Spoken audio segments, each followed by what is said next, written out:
Hello, everyone. The title of tonight's episode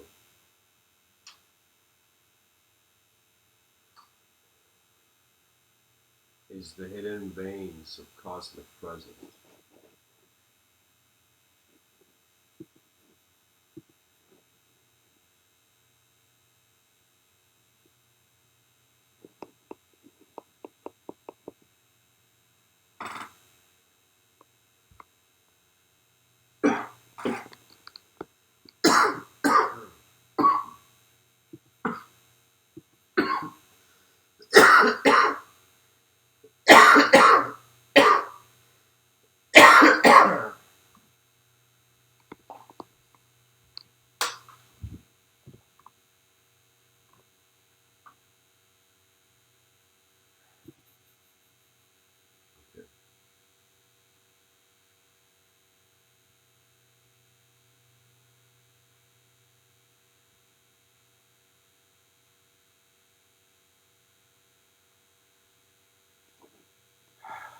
How to begin.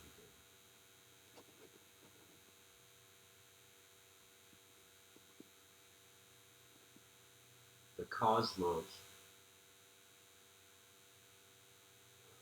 has two locations. One is internal, the other is external. The external appearance of the cosmos abides by form, shape, and space. That means the outer appearance of the world is bound by change, and the inner experience of the world is bound by a changeless witness.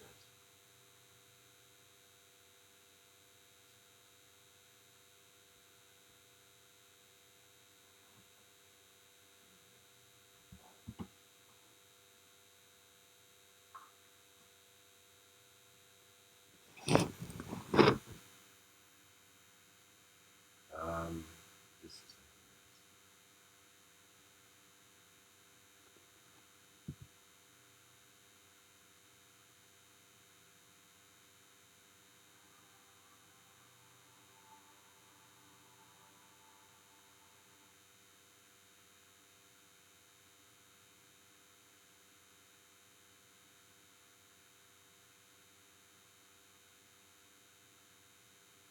all right.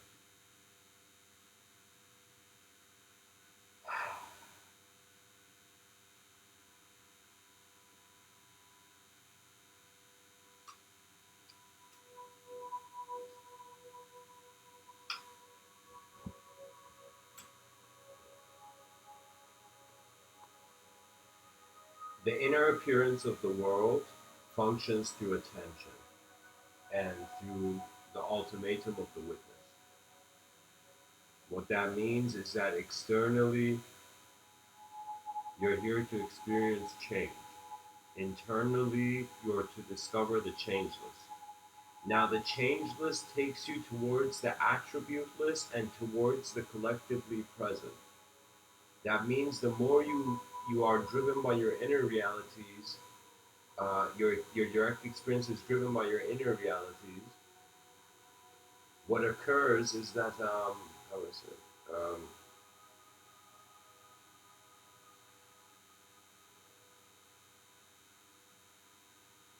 You behave more as a phenomena, part of a field of intelligence. The more externally you become oriented, you appear as a sort of particle in motion. So what that means is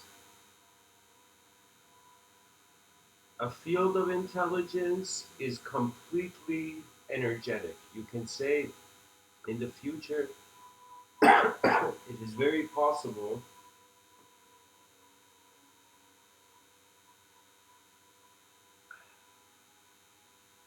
that people will enter a field of energy, and in that field of energy, they will, in some sense, recognize they can never be tired because the energy they seek is already there. That's kind of the suggestion I have. You're in. If I ask you right now, who are you? You will realize if your answer doesn't include a subjective dimension, you are nothing. So, what that means is the child's eyes open to the world. Their first process is the process of presence, the process of the wondrous uh, sculpting of being into a doer. Trust me, our civilization manufactures you, our societies manufacture you since you're a child, and that's kind of life. It sculpts you into the roads that you will walk on. So what I mean by that is that my relationship with what I am behind my eyes is very different with my relationship with what I am in front of my eyes. In front of my eyes, I am an objective phenomenon. I would respect the particle. I understand how objects come and go. And so I am an object in this world, and the objective aspects of me are prone to change. They have to, as if matter is designed to break and then be rebuilt.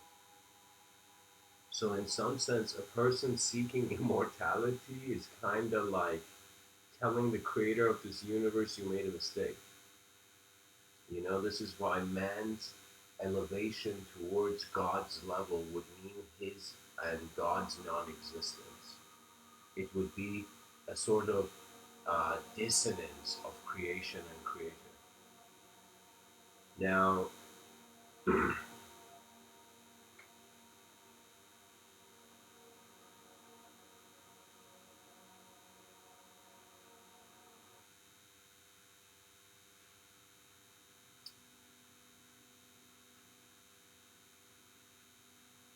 my inner reality does not just exist to serve my outer. It took me a long time to figure this out. I thought my mind was a tool for a material universe, for my journey through this material world. I thought the mind, or what I considered my intelligence, was suited for the material. And what I mean by that is that I felt my mind existed to be matter. But it took me a while to suddenly catch on to it through certain synchronistic observations of glitches in the system of how language keeps the being into classifications of its own existence that elude it. So what I mean by that is that when you truly go within, and when I say within the moment, when you truly wonder about the presence of the moment,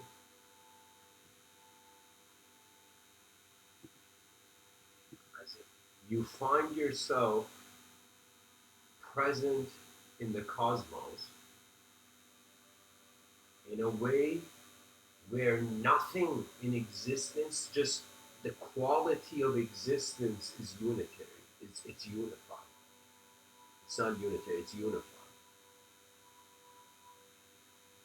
As if behind my eyes I'm an ocean, in front of my eyes I'm a drop of water falling from the sky.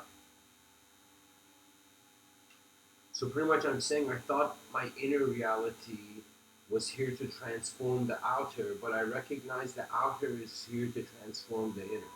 Because I caught on to something which was the recognition of life's dualities. When you recognize life's dualities,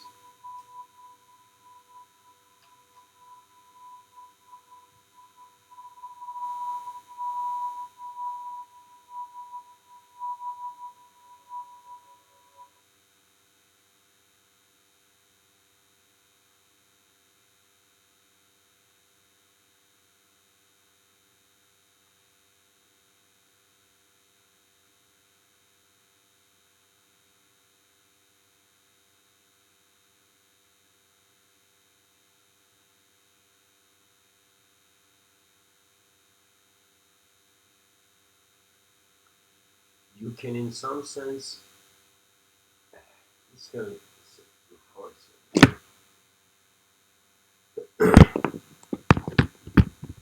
here's an idea. Take it like this.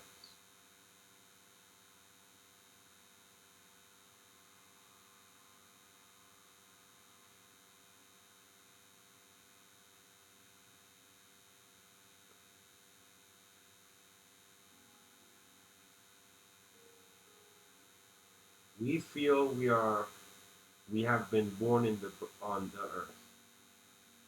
We feel we have in some sense extended out of this physical universe.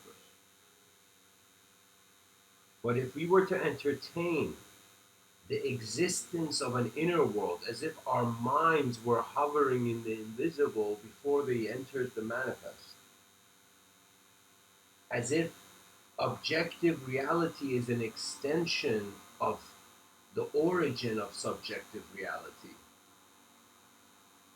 which is not objective and is not subjective. I am telling you, beyond the veil of thought, beyond the clouds of imagination and abstraction, as the pilot of consciousness navigates into the core recognition of the boundaries, the edges of your identification as a thought.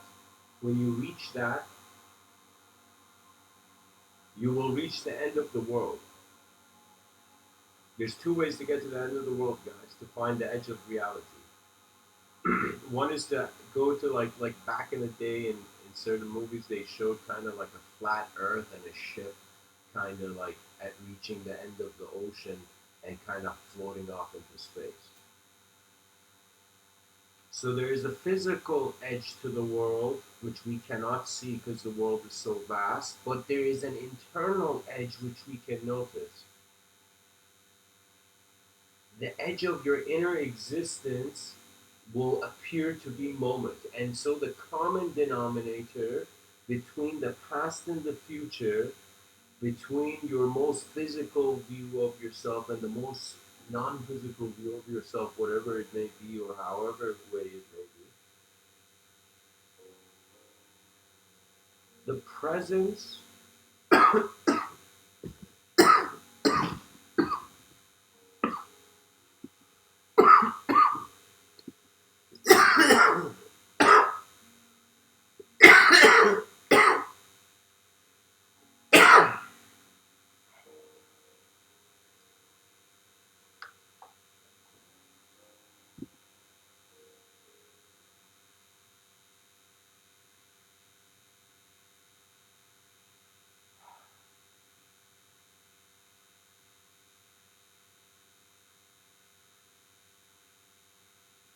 the present moment is the recognition of the inseparability of the individual activity and the cosmic activity, and in some sense, the ultimate initiation into this great stop, the ceasing, the inner apocalypse.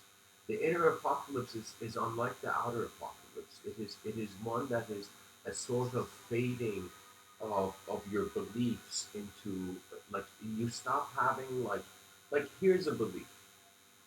A belief is a photo that the person has just kept in front of their face, as if life is passing them by, but they don't see anything because they only believe this.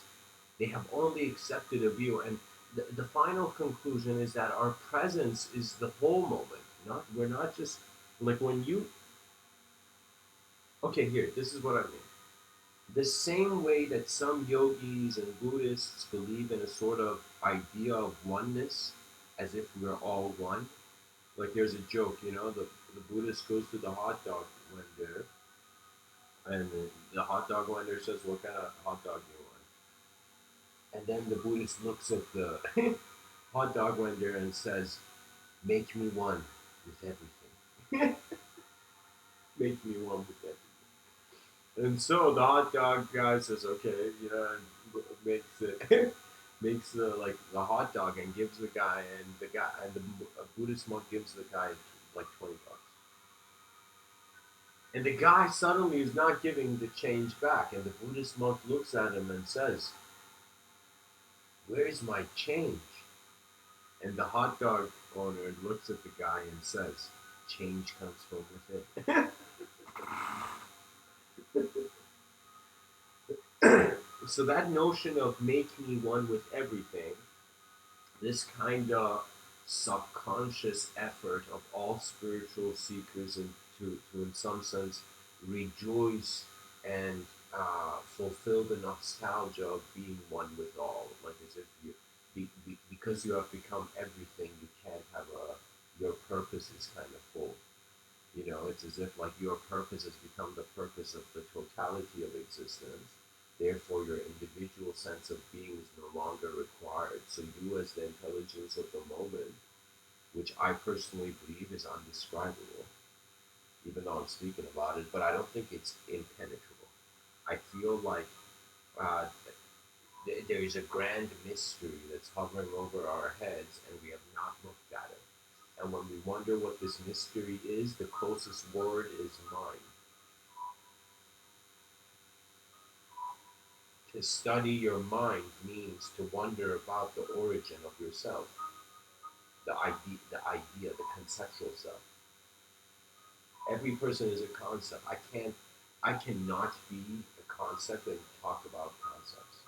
You see, I have to enter, I have to, you kind of like, you gotta enter the illusion and then to navigate other illusions into a sort of self-proclaimed clarity. What I mean by that is nobody has your eyes, and you can only unlock the secrets of your life, the secrets of your intelligence, which at its core is inseparable from its macrocosmic existence to its microcosmic existence. It's as if like the universe looked at the atom and it said, "Show me what you got." And the universe and the atom looked at the universe and was like, "I will show you another universe within you." And scientists celebrated around the world when they recognized the dance of electrons behind the biology. Physics is a very profound thing. I personally feel modern physics is science is a pure method. Just like prayer is a method, science is a method. And theists and atheists can misuse these pure tools.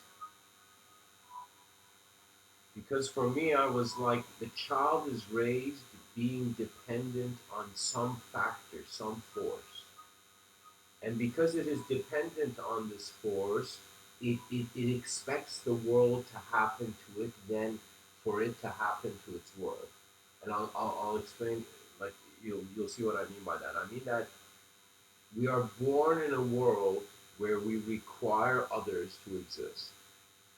That means if you're alive, somehow something outside of you administered you to this point, or when you were a child. Because on some level, we're all orphans in existence when nobody can see through our eyes exactly the way we do. We can find moments of clarity with one another, but the ultimate composition of your intelligence, or how your intelligence contains itself, it gives you your own privacy while at the same time revealing an objective opportunity, a world to communicate with. Believe it or not, the allegory of the cave, Plato's allegory of the cave, was so profound because we feel we are evolved. People 1,000 years are gonna, 1,000 years later, are gonna look at us and be like, "Look at these savages."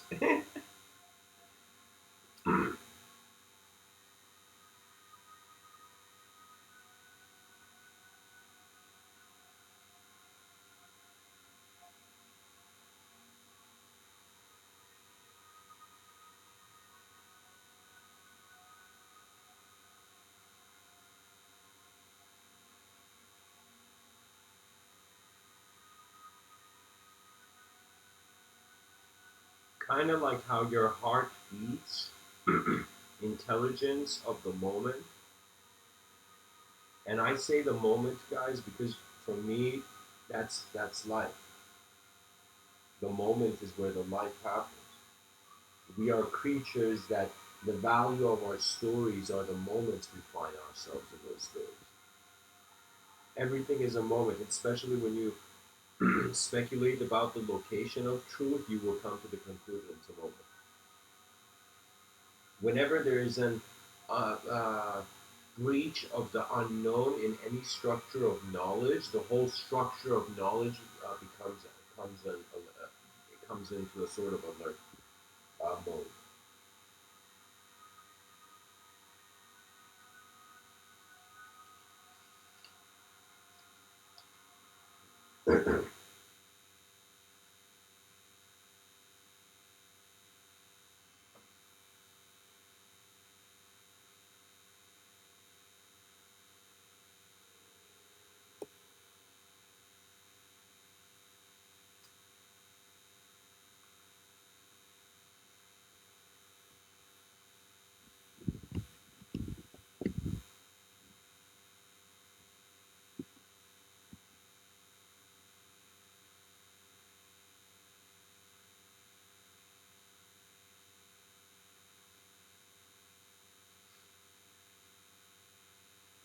The hidden ways of cosmic presence is suggesting that after this sort of dependency in childhood of the world to happen or some outside forces to help you, you will eventually come to recognize that sometimes divine intervention is denied.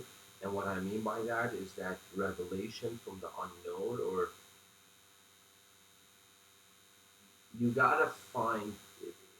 Henry David Thoreau says it nice. He says it's not what you're looking at that matters; it's what you see. And so, if you're not seeing the right thing, but you're constantly trying to look like in a way that matters, you're gonna see. A part of you is gonna stop lying because it's gonna be more aware of reality when it does, because it is not bound, it is not enslaved by its own agenda. As if Hitler, when he decided that moment to kind of go the chaotic emperor's route, in that moment, he had already designed his destiny. So, what I mean by that is that the world responds to us based on how we have been able to generate meaning. And our ability to generate meaning from it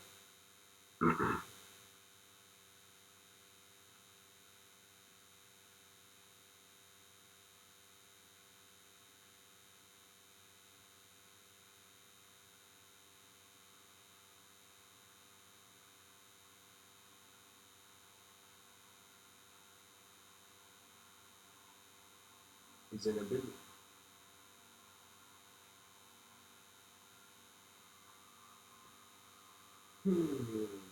Okay.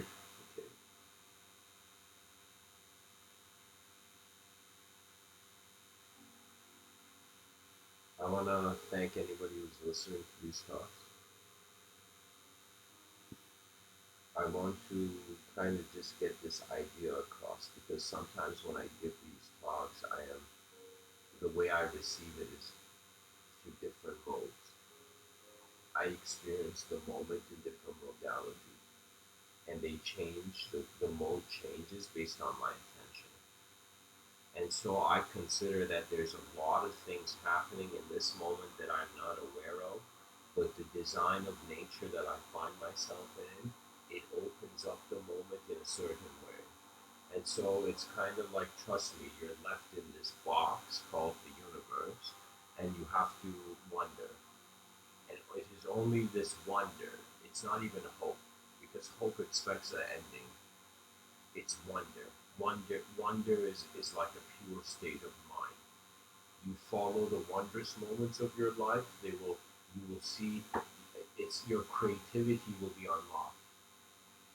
Because currently it's being locked by a certain belief, by a certain system of sustenance of your abstract certainty into who you are.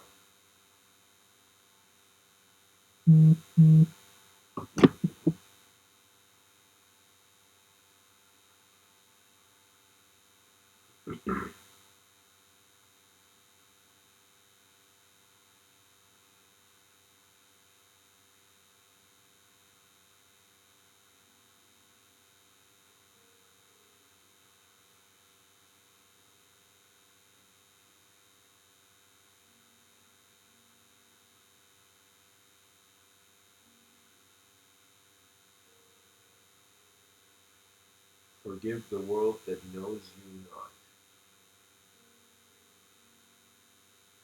We weep like nomads in worlds of our own creation. We look at the desolate mistakes of the past. We look at the blind hope of the future. Regardless of the domain of reality, any moment a being becomes present, they access the kind of like the bridge between the known and the unknown. Your conscious and unconscious mind cause the subconscious to self-destruct. Now, I don't know how exactly Freud used these ideas. You know, Carl Jung, sorry, not Freud, how Carl Jung truly developed these ideas. I don't have his eyes, and I could read his words, but I'm still left to how my eyes will fill up those words. But I'm telling you that it's kind of like this. You are oscillating between existence and non-existence. Just like you blink, like your heart sees no world and has to beat. So what I mean by that is that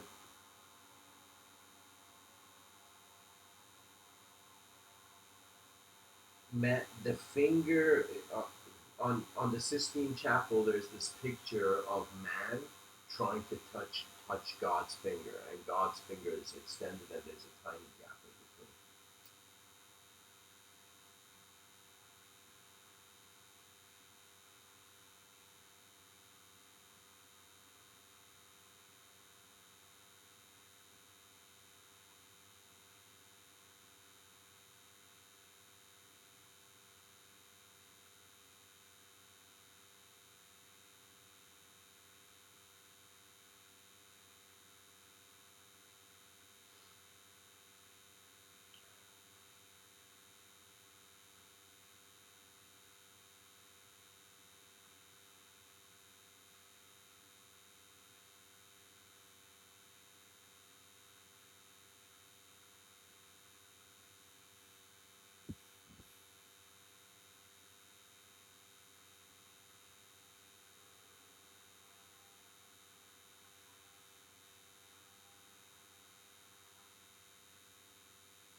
What's a nice way I can say this? Right now, your energy. All the animals on this planet, there's some energy there. All matter, we say there's energy behind it. We say this energy cannot be created or destroyed, but in some sense it can change in the forms that it appears as. So what I mean by that is that your unconscious is where eternity is. The unknown is where eternity is. Our whole civilization and identity and stories that are kind of generating momentum for the future, these are all created in the known. Knowledge is very powerful. You know why? Because knowledge defines power. That is the power of knowledge. You see something and you see the world, and what you have seen enters the world. All of this is occurring behind your eyes as one thinks and ideology in some sense integrate. Communication is a sort of unique structure of words. When people speak, I often look at how they're using words, and I can very quickly tell if these people are thinking through words, through language, or they're thinking through images. Because when you think through images, there's a sort of pause. You got to describe the image kind of to yourself indirectly. But when you kind of think through language as if the words are there, that means there are moments where I give these talks that the words just kind of pour out. It's kind of like this valve that's been opened and the cup has been full to the brim. And the inner reality has now found an ability to become the creativity of the outer. The outer reality has found a way to become the creativity of the inner. And what that means is these two paradigms, these two ways that the self exists, these two modes of thought, in some sense, integrate into one moment where you're not everything you know basks in the unknown, and everything you don't know basks in all that you know. And so it's like this constant collision of the universe, of various universes, or you can even say very playfully, metaphorically, scientists have said in trillions of years. Um, there will come a time where the Andromeda galaxy, our neighboring galaxy, and the Milky Way galaxy will be integrated. And because the Andromeda galaxy is much faster than the size of our galaxy, if they integrate, the Milky Way, in some sense, will have to uh, merge with the presence of a greater force. So, what I'm trying to say is that life appears, it wakes up to reality. Even though it has woken up, it sees the limits of its perception, both sensory and non sensory. It sees the limits of its perception and it accepts, the chaos of its life. And when it has accepted the chaos of its life, chaos stops being chaotic. And then order has a, you can be, it's as if like the greatest ideas are always there, but you can't see them. I have learned this, and believe it or not, I have learned this from video games. Because when I was younger, when I would play these video games, it was like some of them were online. There was this game called Guild Wars, and I would play it online. This is me like being 15 or something around that. And when I would play this game, it was very unique because there were met people in other parts of the world who were playing this game who had developed this skill more than mine. So as if like the cool thing about life that makes us kind of equal in some sense, it makes us equal in cause because aside from everybody existing, like you can't go to someone and say like, "Yo, I exist more than you." You know, with the God would be like, "What are you saying, man?" We all exist, you know. So existentially, we're all equal. However,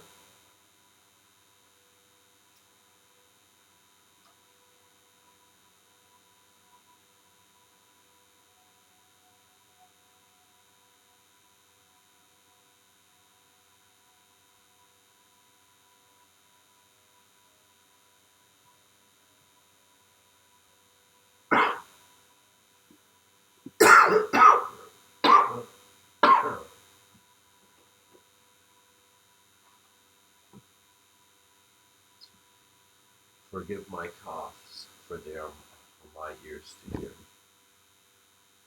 Um, what I'm trying to get to is that you start off as an individual, embodied personality, and the wonder of your life becomes the opposite side of the polarity, which means your truth will, the only way you have allowed your truth by thinking that you're an individually conscious material being is for it to be a sort of collective, eternal, immaterial intelligence. That means man is worshiping by making matter the, the, the, the, the fact of the world. It is in some sense worshiping the unknown subconsciously. Your subconscious always applies the indirect. That means in every moment, trust me, you can think you're doing something good. You can think you're doing something bad, but your mind will not lie to itself. It sees it. That means consciously, when I do good things internally, the feeling of bad occurs internally. So, do you know what I mean? Not internally, I mean it's in your subconscious. Your subconscious is like where your dark side lives. Because the subconscious is a program that you can't do anything about, but you must confront. You must confront your truth. And you might have forgotten that by trying to survive in the games of this world. But I'm telling you, you're alive every day once. And ask yourself who you really are. Because you get one life to ask them. Why not? You're a person who's appeared in the unknown. You're a speck of knowledge in the beam of the unknown.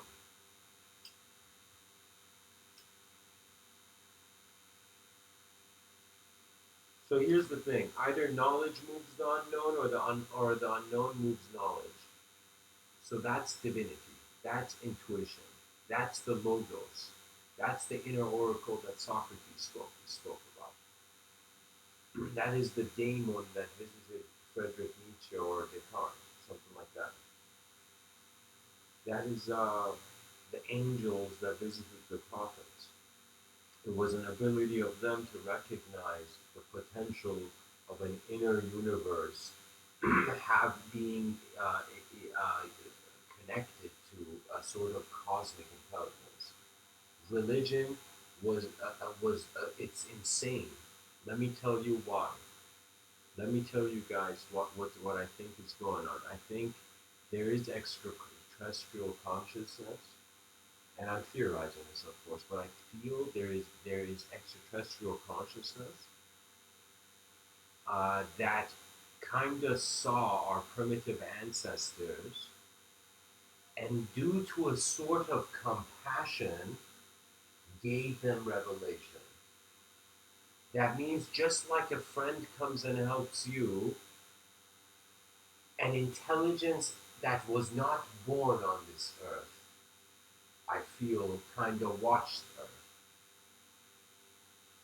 And if the universe was unloving, it would not allow the concept of love to exist. Our realization of our interconnectivity as the whole moment is inevitable. We're all evolving. The ego is the cocoon. The caterpillar is the biological, individually conscious entity, realizing it is the eternally collective unconscious um, kind of presence.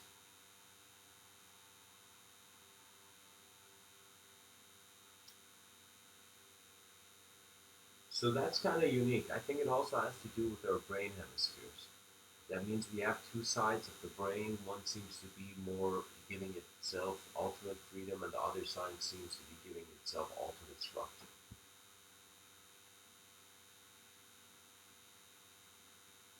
Because fundamentally, information replaces that attributeless potential moment.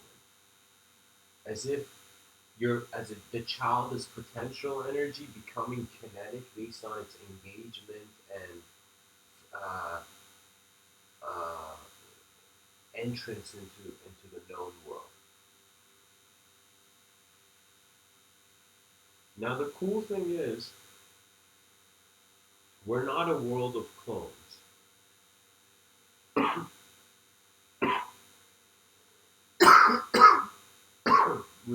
which can imply that every atom looks different, regardless of how we shape, the electron and the neutron. There's a sort of permission for many ways of life to exist at once. And all these ways of life also have inner realities. Yet their inner realities seem to be orchestrated from one collective field.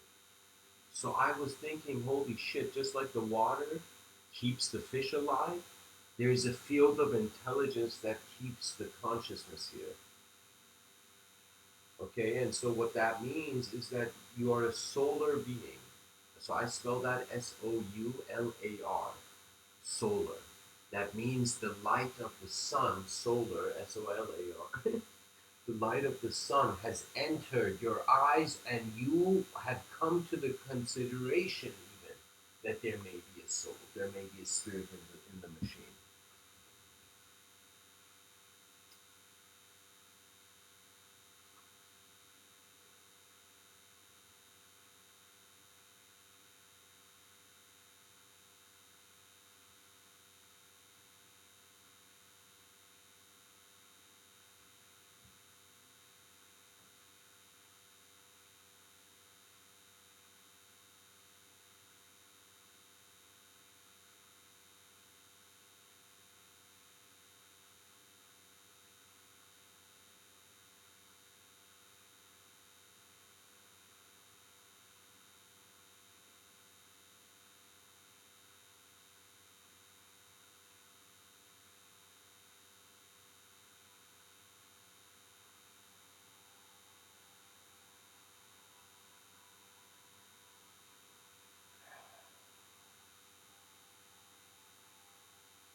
Hegel has this quote where he says, the goal to be reached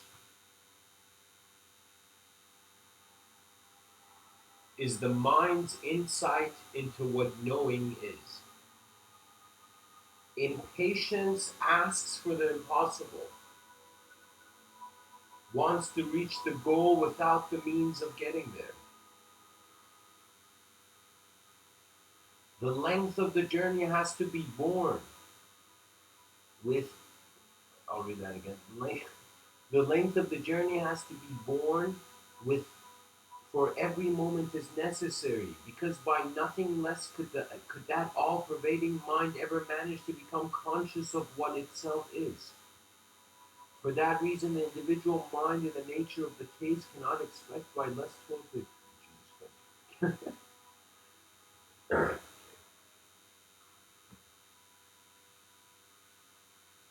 The goal to be reached in the mind's insight is the mind's insight into what knowing is. So yeah, so kind of like the whole purpose of your mind is to know what it is. Now he says impatience asks for the impossible. Your limited personality kind of is not ready for this task. And it says wants to reach the goal without the means of getting there. Wants to already be in heaven without walking on earth. Then he says the length of the journey has to be borne with, for every moment is necessary.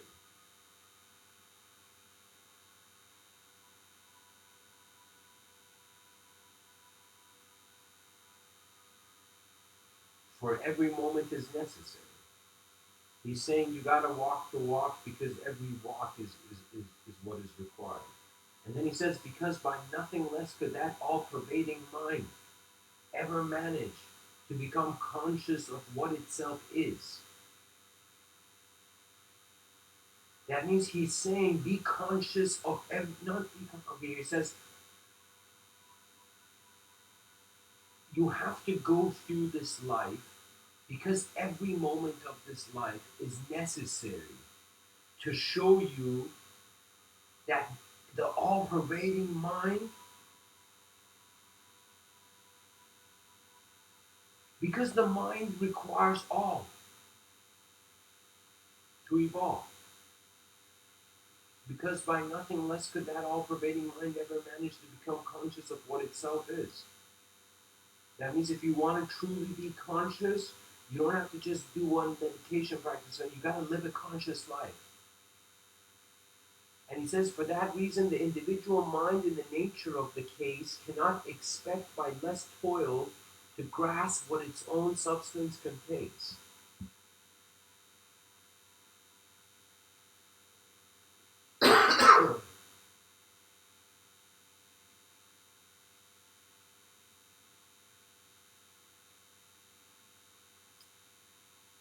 Pretty much he's saying you gotta live so the unconscious becomes conscious totally.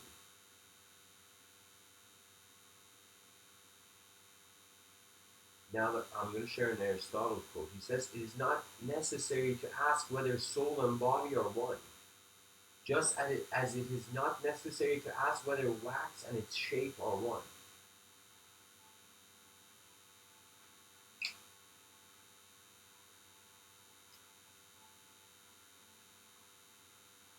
Very interesting sentence. He's kind of saying the body is the shape of the soul.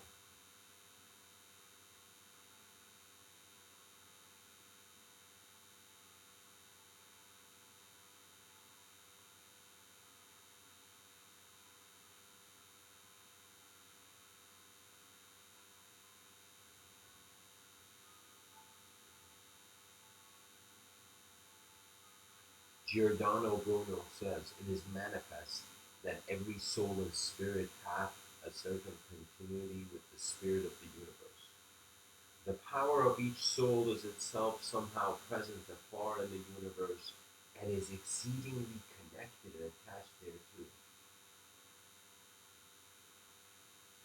See guys, this is all showing that people caught on to how they caught on to their subjective selves, and they kind of realize how there's a sort of there's more.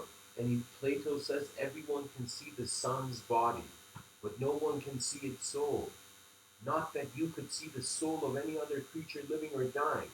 Nevertheless, there are good grounds for believing that what we are in fact held in.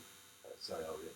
Nevertheless, there are good grounds for believing that we are in fact held in the embrace of some such thing, though it is totally below the level of our bodily senses and is perceptible by reason alone.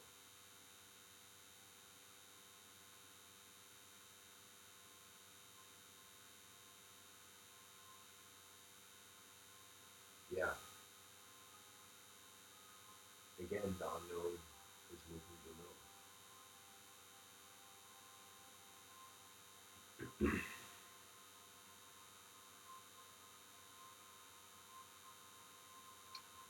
William James tells us consciousness exists already, behind the scenes, coeval with the world.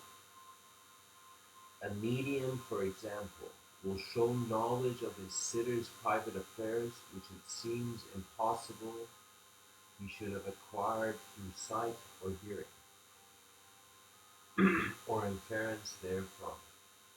On the transmission theory, these impressions don't have to be produced. They exist ready-made in the transcendental world, and all that is needed is an abnormal lowering of the brain threshold to let them through. Okay, that's a useful.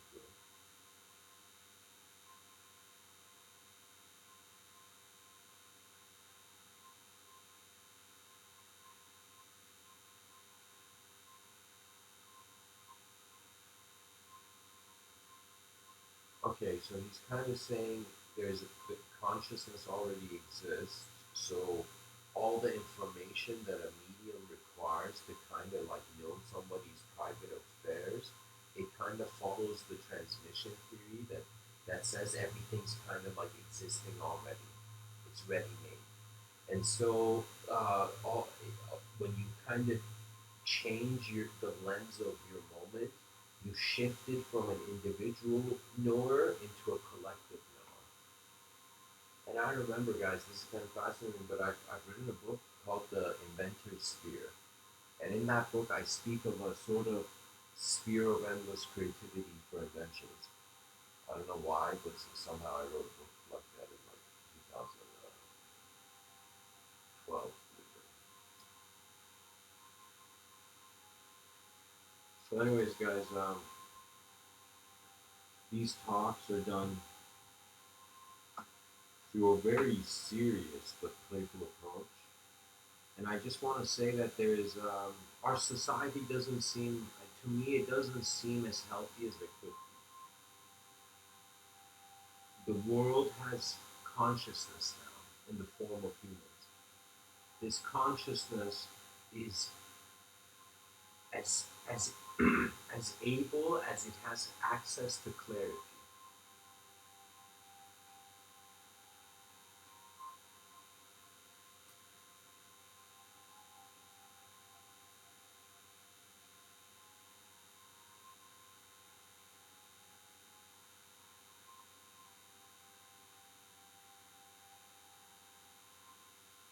Semi-conscious maladies, I've written that in the subtitle. I should probably say something about that.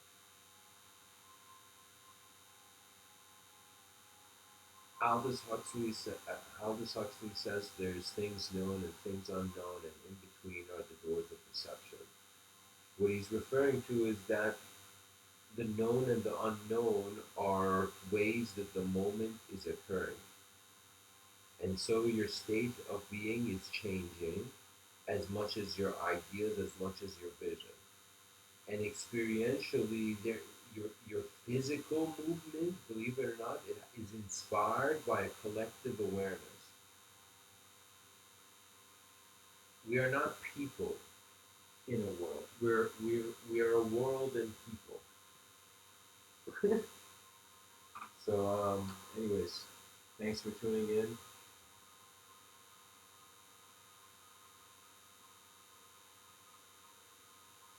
And you know how I approach it? I say nobody has my eyes. Language is a means to communicate the inner reality to the outer. And I just honestly hope this species suddenly realize what's the greatest value is in efficiency, an efficient vision. When I see world leaders talking about this, that's when I'll know, okay, that we're going somewhere. Because nobody cares an efficient vision. Nobody cares for intellect. If people were actually the people who are running countries, if they were intellectual, they would each on their own just propose a vision or a theory for world peace. Imagine our nations weren't fighting over resources, they were fighting over uh, how sophisticated each other's views were for discovering like reality in its most efficient mode. Because there's always a way one can live better, but they don't have access to it. And so they have to, in some sense, get rid of one preference to attain another. You have to stop wanting the world to only be in a certain way, and then your creativity approaches you. It's then that life moves you in a certain way through uncertainty.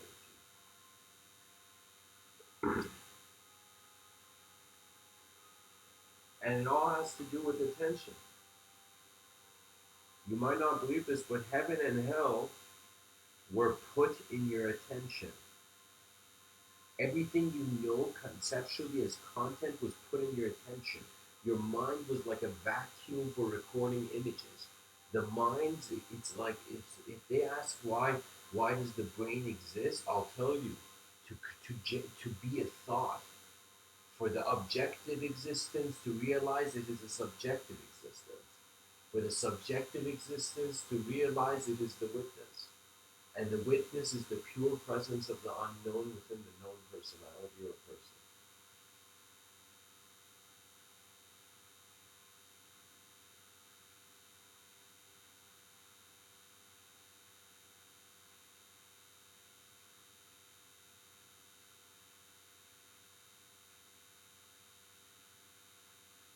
The truth of words is kept by a world that had nothing to do with words. Much blessings and us.